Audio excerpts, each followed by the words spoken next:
Olá, muito boa tarde. O estudo inter e transdisciplinar das religiões e das dimensões religiosas da cultura define os objetivos do Instituto de Estudos de Religião, que é uma aposta recente da Universidade Católica Portuguesa e que vamos conhecer melhor com Alfredo Teixeira. Já iremos conversar logo após os temas da atualidade religiosa.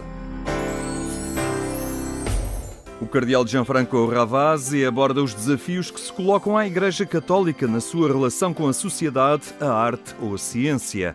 Uma proposta de diálogo que não ignora desenvolvimentos que ameaçam a própria figura humana.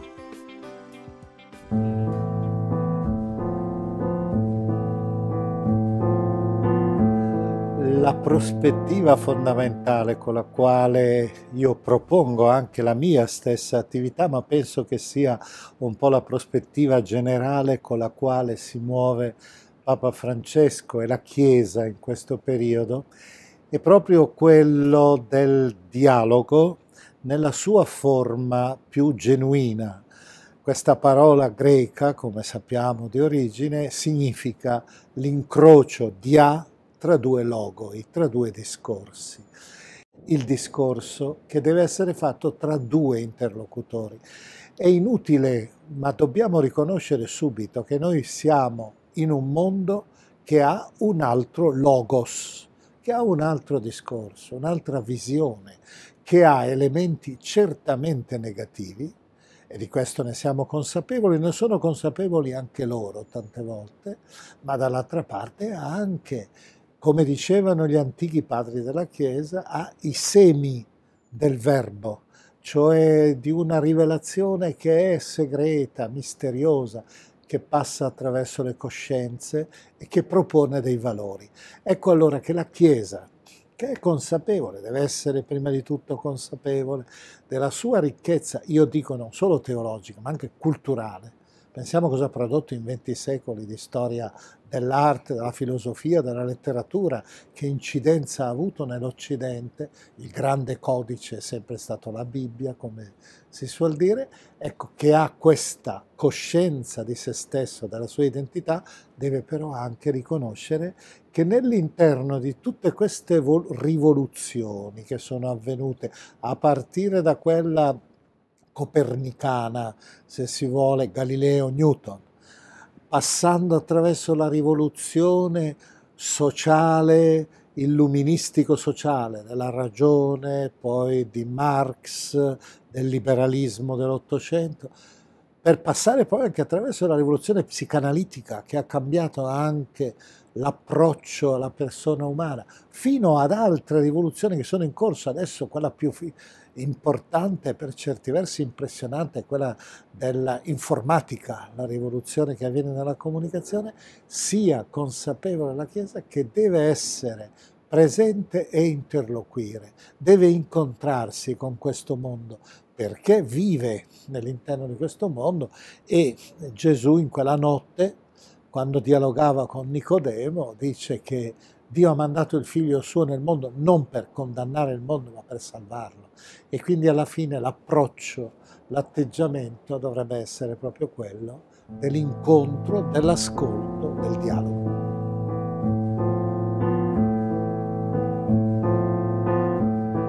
Questo è l'elemento che bisogna sottolineare giustamente, cioè dialogare non è il buonismo, dire cioè che tutte le realtà, le verità sono uguali, cioè tornare un po' in questa forma Benedetto XVI chiamava relativismo, soggettivismo, diremmo noi, è invece cercare il più possibile di confrontarci con serietà attorno ad alcuni temi, confrontarci non solo teoricamente, ma anche concretamente. Pensiamo a tutti i problemi adesso che ci sono e riguardano l'immigrazione, questi trasferimenti di masse di popoli da un orizzonte all'altro, con le intersezioni delle culture, delle religioni, le tensioni che si creano. Quindi anche in questo ambito molto rovente entrare la Chiesa con la sua forza, che è una forza spirituale, umana, ma anche culturale, e impedire che ci siano le derive.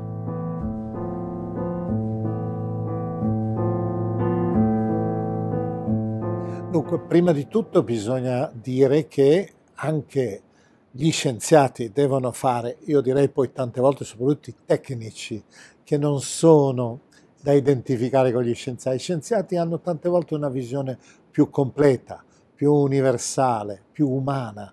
Il testamento di Einstein era chiaro, lui diceva: quando voi scienziati dimenticate pure tutte le vostre regole, le vostre norme, tutto quanto avete imparato dal punto di vista scientifico, ma non dimenticate mai l'umanità, che siete esseri umani, e quindi l'aspetto anche, direi, globale della persona, non soltanto quello sperimentale, non soltanto la scena del mondo, ma anche il fondamento, non soltanto rispondere alla domanda come avviene, ma anche perché io faccio questo, cioè anche, però dall'altra parte la Chiesa non può, sulla base di magari paure o comunque sulla base anche di esigenze giuste proprie, soltanto pronunciare dei giudizi negativi.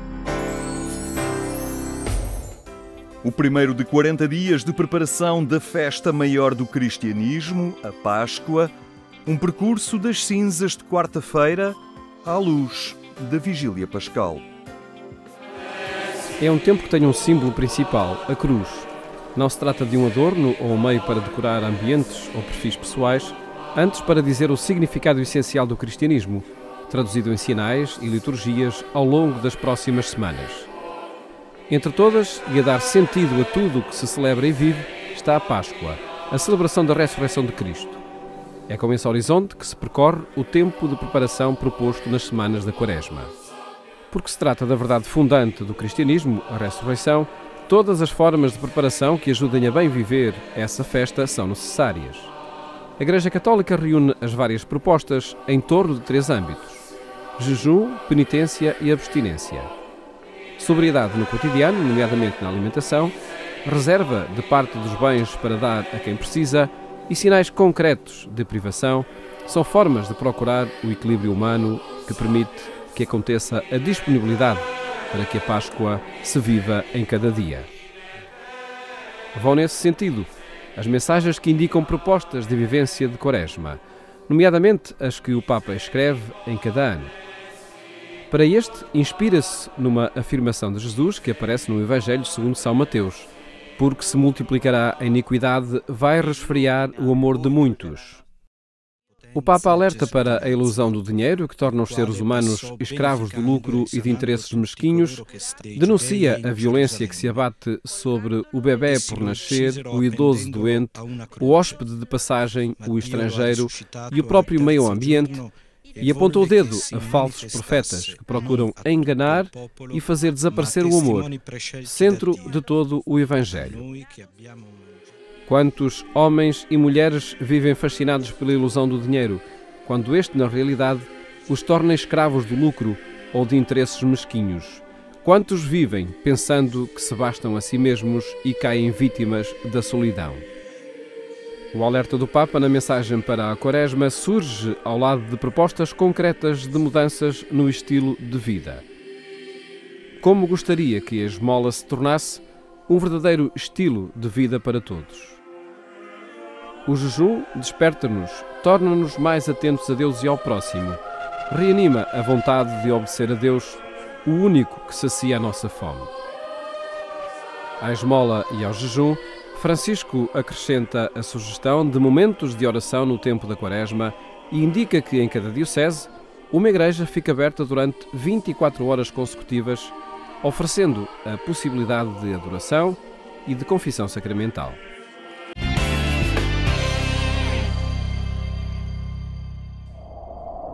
Agência.eclésia.pt é este o endereço e o acesso a toda a atualidade informativa na Igreja Católica. Agora, olhamos o Instituto de Estudos de Religião da Universidade Católica Portuguesa e ninguém mais indicado para nos falar deste projeto do que o seu diretor, o professor Alfredo Teixeira. Boa tarde, obrigado por estar entre nós.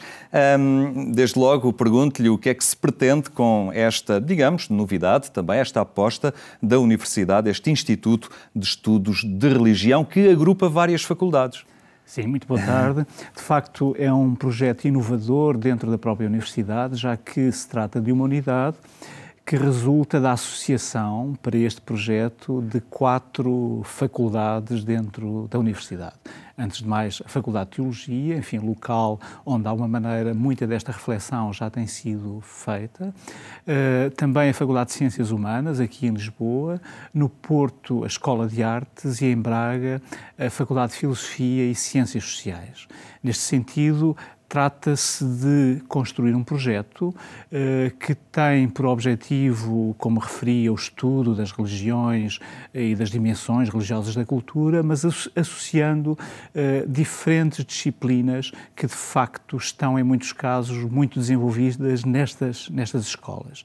E, nesse sentido, diríamos que este Instituto vai federar, de alguma forma, trabalho que já é desenvolvido, mas que está disperso dentro da própria universidade e também, desta maneira, comunicar melhor com o meio, com a sociedade portuguesa e com o mundo em geral onde esta área científica se desenvolve, já que, neste contexto, a Universidade Católica também se vai posicionar de forma mais articulada no desenvolvimento de diferentes projetos, sobretudo projetos formativos, já que, para já, isso é o centro da atividade deste Instituto.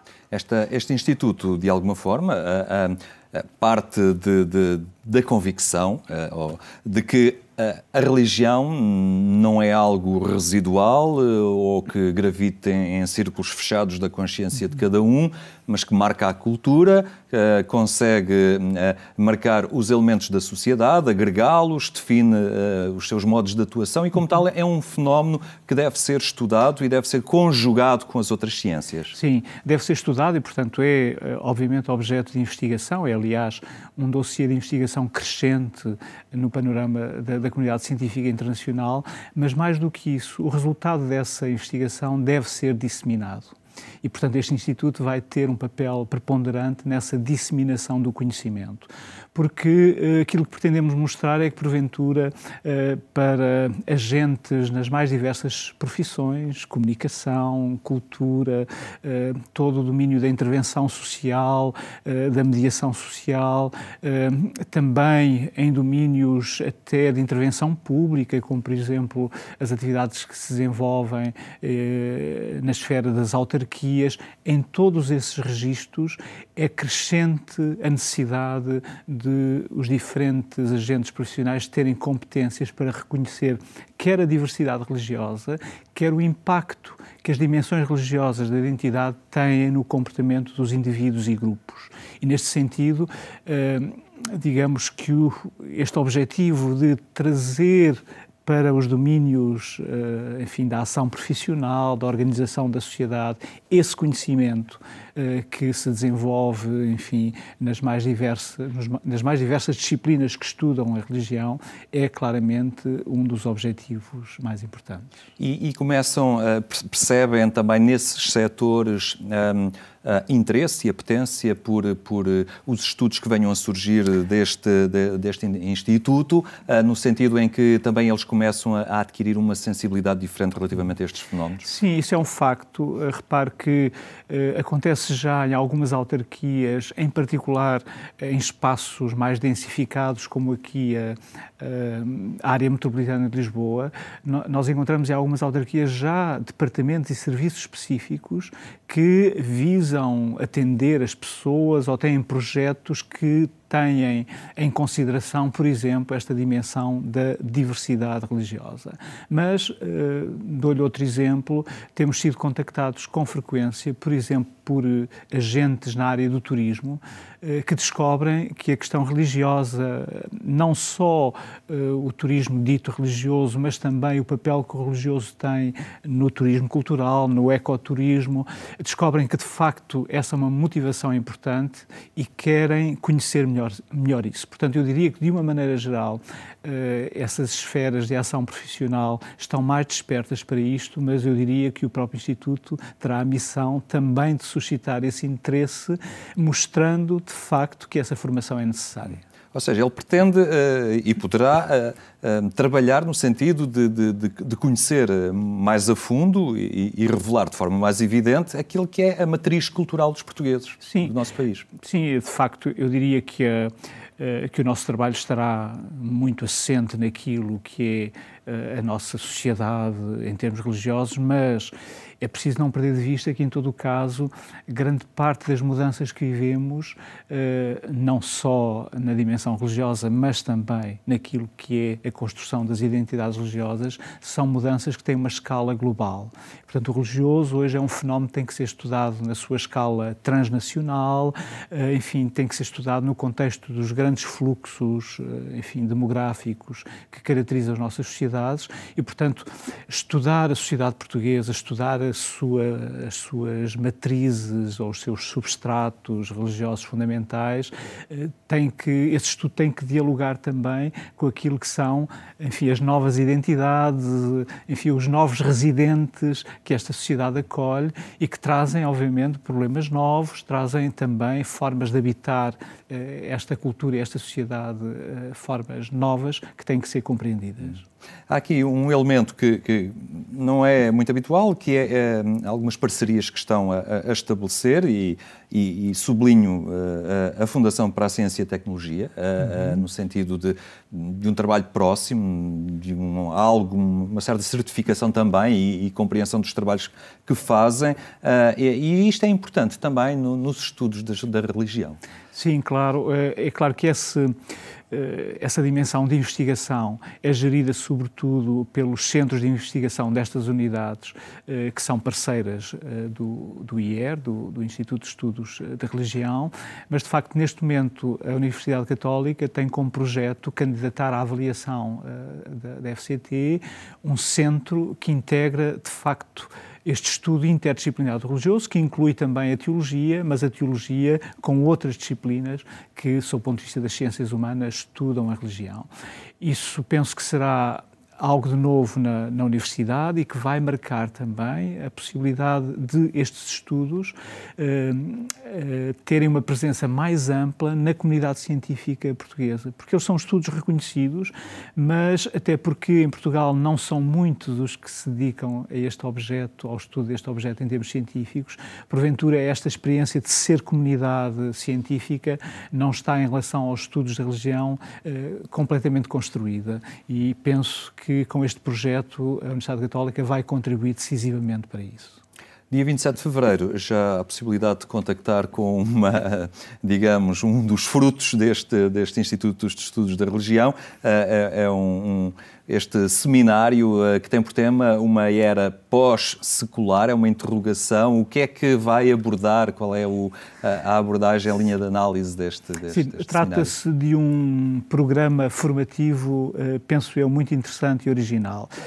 Antes de mais, ele visa pôr o público em geral, enfim, desde estudantes de diferentes programas de ensino superior que queiram formação especializada neste domínio de estudos da religião, até agentes ligados, de facto, aos mais diversos setores de atividade social, educação, comunicação, cultura, desenvolvimento humano e outros públicos interessados em formação contínua. Nós temos cada vez mais pessoas que fazem formação ao longo da vida e, de facto, este seminário visa pôr em contacto esses públicos com um projeto de investigação internacional em que estivemos envolvidos, que teve como mentores duas figuras importantes no domínio do estudo da religião, o filósofo Charles Taylor e o sociólogo José Casanova, e, de facto, estes autores procuram compreender a religião e as suas mutações numa escala global e, portanto, constituíram-se equipes de investigação em diversos contextos, incluindo esta no contexto português, e o objetivo era, de facto, compreender como é que se pode observar a religião nesse jogo de escalas entre esta escala mais micro, nacional, regional e a escala global. E, neste sentido, nós vamos propor um produto que é, em 5 semanas, para começar a 27 de fevereiro, um encontro com estes investigadores. Cada sessão contará com a presença de 2 investigadores investigadores que vão apresentar os resultados do seu trabalho, vão dialogar entre si e, em seguida, esse diálogo é aberto a todos os participantes. É, portanto, um curso que vai ter uma dinâmica interna muito interessante. Reparem, em 5 semanas os inscritos vão poder contactar com 10 investigadores que participaram nesta investigação ou que, pelo menos, estão associados ao estudo deste problema. E, sob esse ponto de vista, eu penso que o Instituto não só ele se apresenta com esta novidade de ser o resultado da colaboração de outras unidades já dentro da universidade, mas também se apresenta com este desafio de criar propostas formativas novas com modelos novos. E penso que esta será para as pessoas que se inscreverem uma experiência muito interessante. Esta era pós-secular é uma era que há uma outra sensibilidade pelo transcendente. Pois, esta ambiguidade e, por isso, a interrogação, uma era pós-secular, eu diria que neste seminário nós vamos explorar muito aquilo que são sinais de sentido contrário quando observamos a religião nas nossas sociedades. Porque, por um lado, nós observamos que, de facto, para dar um exemplo, as igrejas históricas, as chamadas igrejas históricas na Europa, porventura têm cada vez menos capacidade de trazer as pessoas para aquilo que eram as suas dinâmicas habituais, os seus espaços cultuais habituais, mas, no entanto, também observamos que o religioso, de outras formas, está cada vez mais presente nas agendas do nosso cotidiano. Portanto, perceber estes sinais que parecem sinais contraditórios é, no fundo, o nosso desafio, por isso essa interrogação: estamos numa era secular ou estamos numa era pós-secular? A acompanhar, então, neste seminário que vai começar dia 27 de fevereiro, iniciativa, então, deste Instituto de Estudos da Religião. Muito obrigado pela presença aqui no programa Eclésia. O Instituto de Estudos de Religião da Universidade Católica Portuguesa é uma estrutura de investigação que agrupa várias faculdades daquela instituição de ensino superior. Nós ficamos por aqui. Já sabe que, mais logo, pelas 22h45, ainda pode acompanhar na Antena 1 a edição rádio do programa Eclésia. Tenha, então, uma muito boa tarde. Até amanhã, se Deus quiser.